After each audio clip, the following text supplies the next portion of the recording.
Today, we're joined by a very special guest and my friend, Professor Sarah Williams, Pro-Vice Chancellor for External Collaborations from Buckinghamshire New University, United Kingdom. Hello, Sarah. Hello, Leah. It's wonderful to see you. It's good to be here.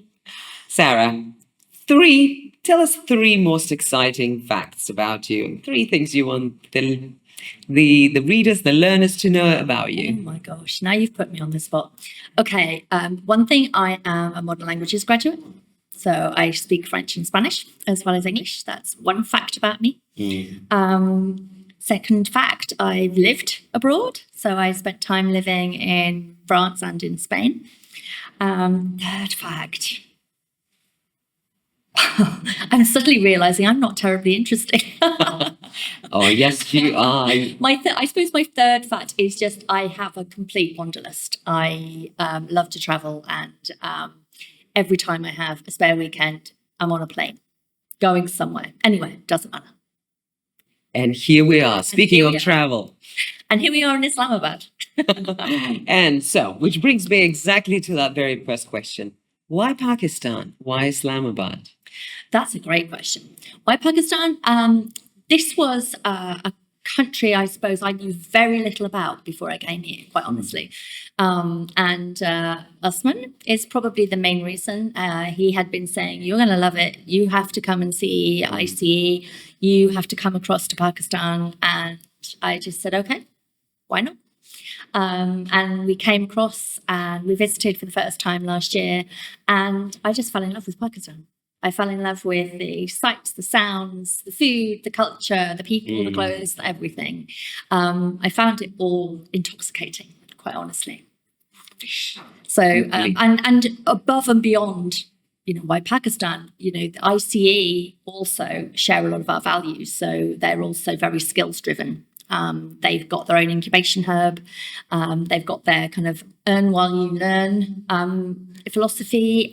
They're very supportive of their students, and they've got a real family feel to their campus. And family is one of the words that BNU students said most often when they were asked about BNU. So that kind of family vibe really resonated with me too. So that's why Pakistan. Fantastic. It does shine through you, that passion for Pakistan, for ICE. Tell us a little bit more about that project, that initiative, what sort of clearly made it start, getting through, but also what we're doing here at the moment. So I think for me, it started to take shape when we were here last year. So initially we thought it was just going to be a standard visit. It was just going to be a kind of, we're going to go and see a potential partner, we're going to review premises, all the usual due diligence, or boring aspects that you would normally expect. But actually, right from the moment we got here, we could see there was something really different about ICE. For a start, practically everybody in the senior leadership team is a woman. And that really stuck out to me, obviously, for obvious reasons. And that sense of purpose and compassion really kind of stood out from everybody that we met. They were all really excited and really enthusiastic, and that rubs off. When someone's really excited and motivated, you can't help but kind of get caught up in that excitement. But there was a female leadership team. There was, really strong family ties between the staff, not literal family ties, but just they bonded like a family. They talked to one another like family, and you could see that everybody really got along like family.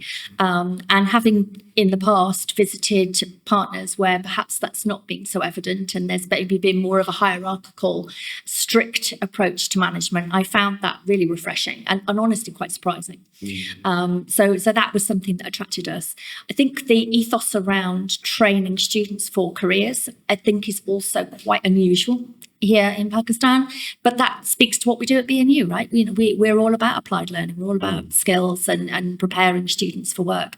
So to find another organisation in another country with that same ethos, that's really important to me, and I think to BNU that we have synergies with our partners, that we feel like we've got things in common, that we've got the same shared values. Yeah, that vibe is so important, isn't it? Yeah, it really is. Speaking of that vibe, what do you find most fascinating vibe here in Pakistan? Oh my gosh, the culture. I mean, the culture is just incredible. So to give you an example, I mean, we went to a Qawwali night last night, which was fantastic. Which is my third Qawwali night in Pakistan. So I've been to 3 Qawwali nights now. I think what I love about Qawwali nights, I mean, the music is fantastic. I mean, I don't understand. I don't understand the language. I don't understand the Sufi culture that sits behind Qawwali.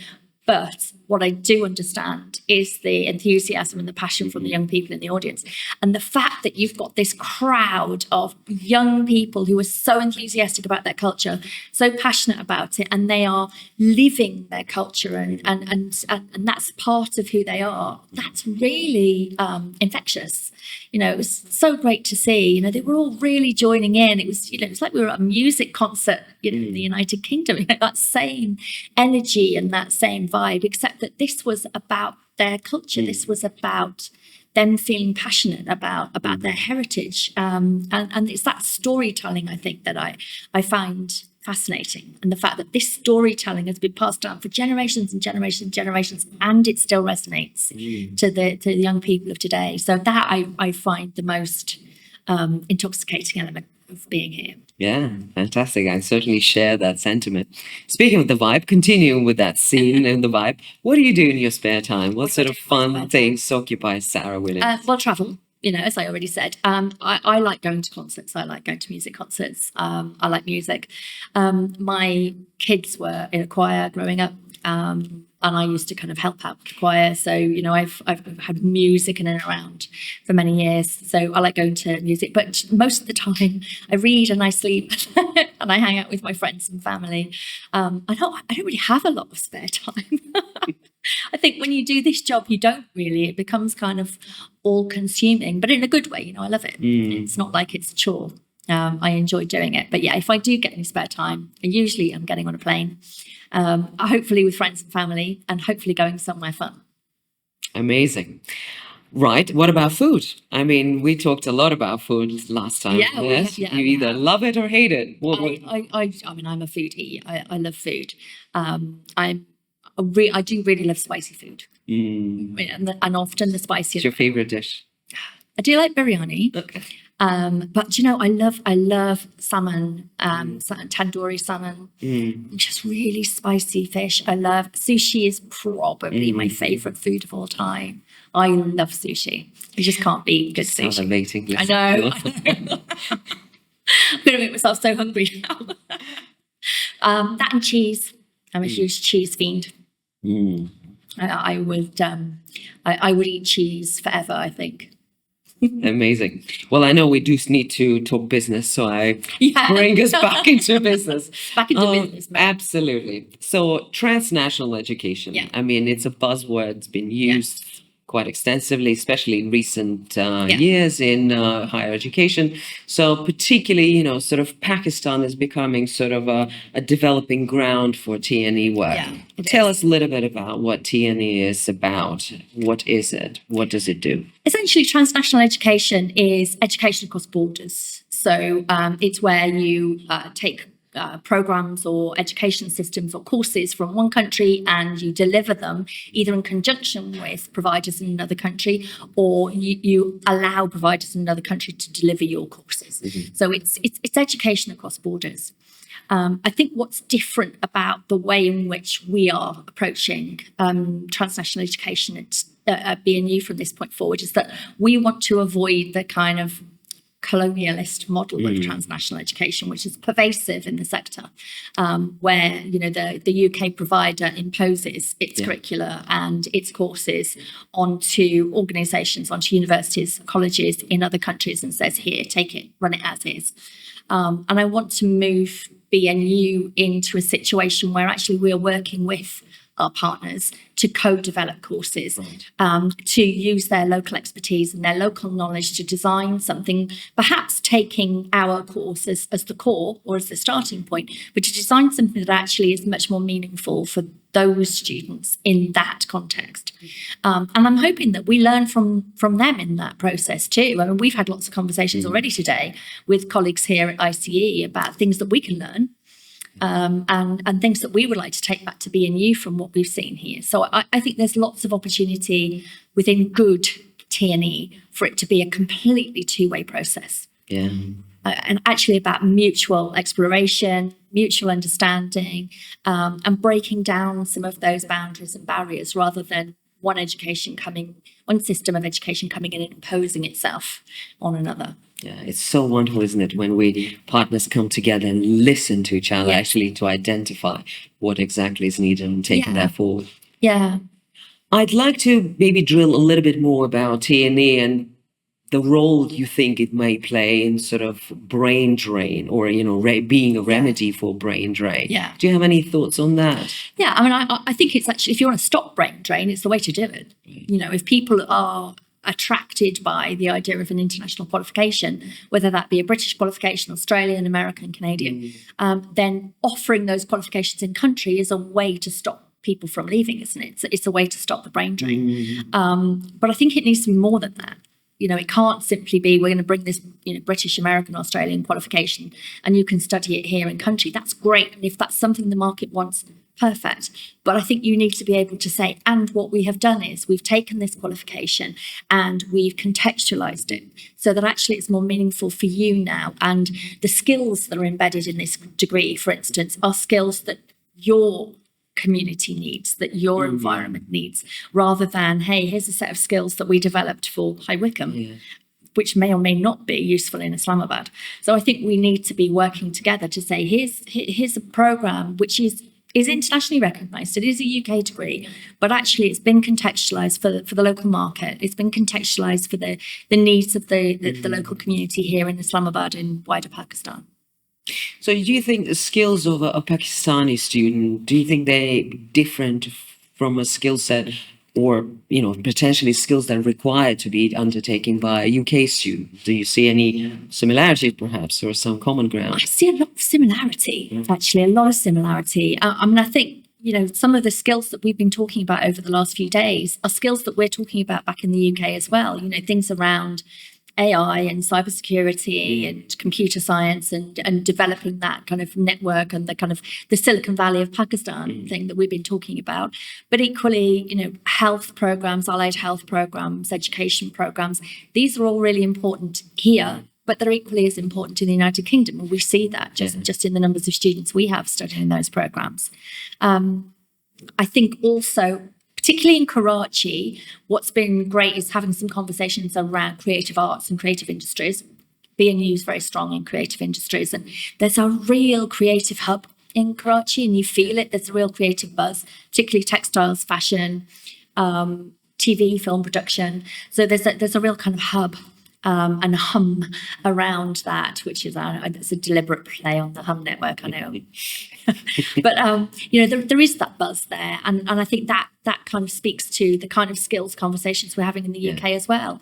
When I think about the UK government's latest skills agenda, and you look at the skills that are on there, cyber is on there, AI is on there, film and TV production is on there. So these are all things that are common, I think, across the two countries. We have more in common than we do. Couldn't agree with you more. Although that food don't here. Oh, yeah. Okay. Maybe the food's better. Back to the food conversation. In terms of BNU, what value do you think BNU can bring to Pakistani market in general and to ICE? Well, that's a good question because, the immediate response is that it could sound kind of quite arrogant, really. Oh, well, we've got all of these things. Exactly. I think what we bring is openness. I think we bring a spirit of collaboration. I think we bring with us a curiosity and a willingness to learn. We have all the other things, right? We've got the qualifications, we've got the skills, we've got the staff, we've got the expertise. But I think it's the curiosity, it's the willingness to learn, it's the willingness to work together that set us apart from other institutions. Amazing. So now that we're in the open, we've got the audience here. Are you really looking forward to this hike? Am I really looking forward to the hike? As long as the hike is really short and we're by the pool by lunchtime.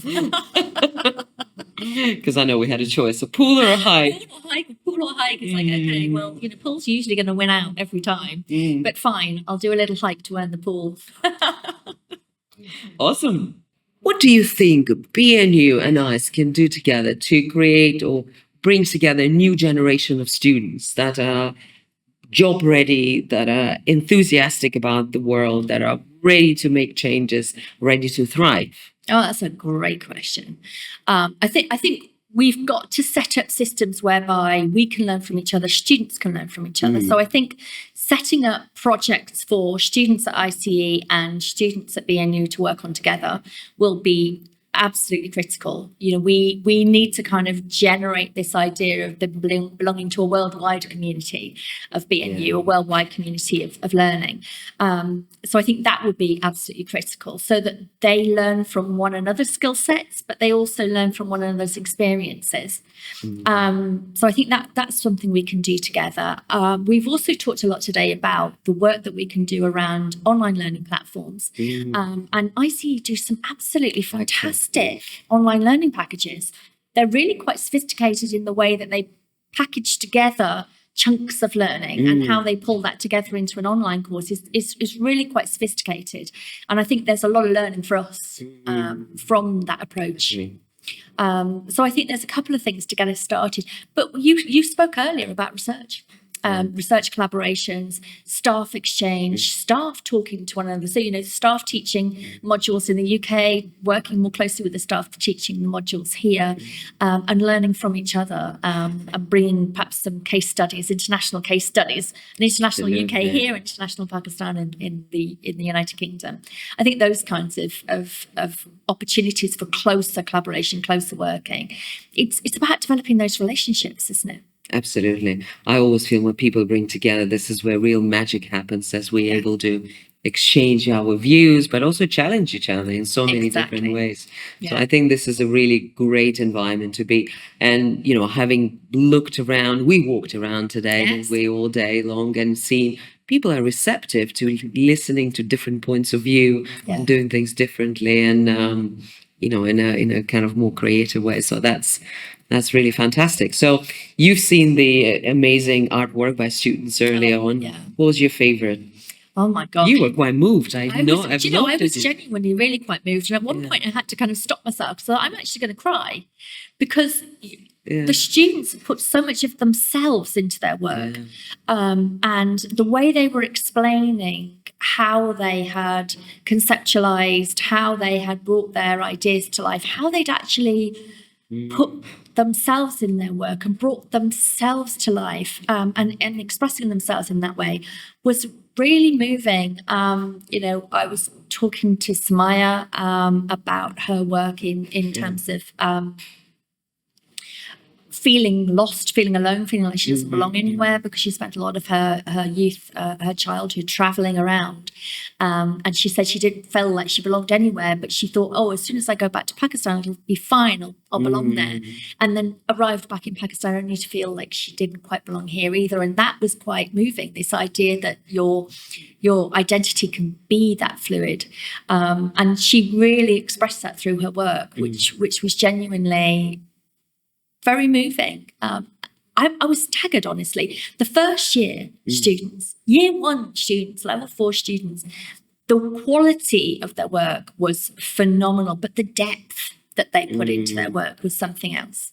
It really was something else. So I was looking at one piece. It was a dress that had been designed by one of the fashion students, and she had incorporated, and I can't remember the names of this because I'm not an artist, but the Japanese art form where they take something broken and they repair it with gold. So they don't fully repair it, but they put gold in, so you can see it was broken, but now it's repaired. And she was talking, she'd woven that into the dress, and she was saying, well, this is a human being, because we're constantly being broken and then repairing ourselves, and we're constantly breaking and repairing, fracturing and repairing. And I thought, wow, this is a first year student, and look at what they've done. And it wasn't just the concept and the idea behind it, but actually the workmanship, the technique. It's phenomenal. I mean, I'm speaking as someone who can't even stitch a basic running stitch, for goodness sake. But it was really good quality work, and just the ideas, the passion the passion these girls had, it really shone through. And they were using fabrics and textures and tone that represented the regions of Pakistan that they came from.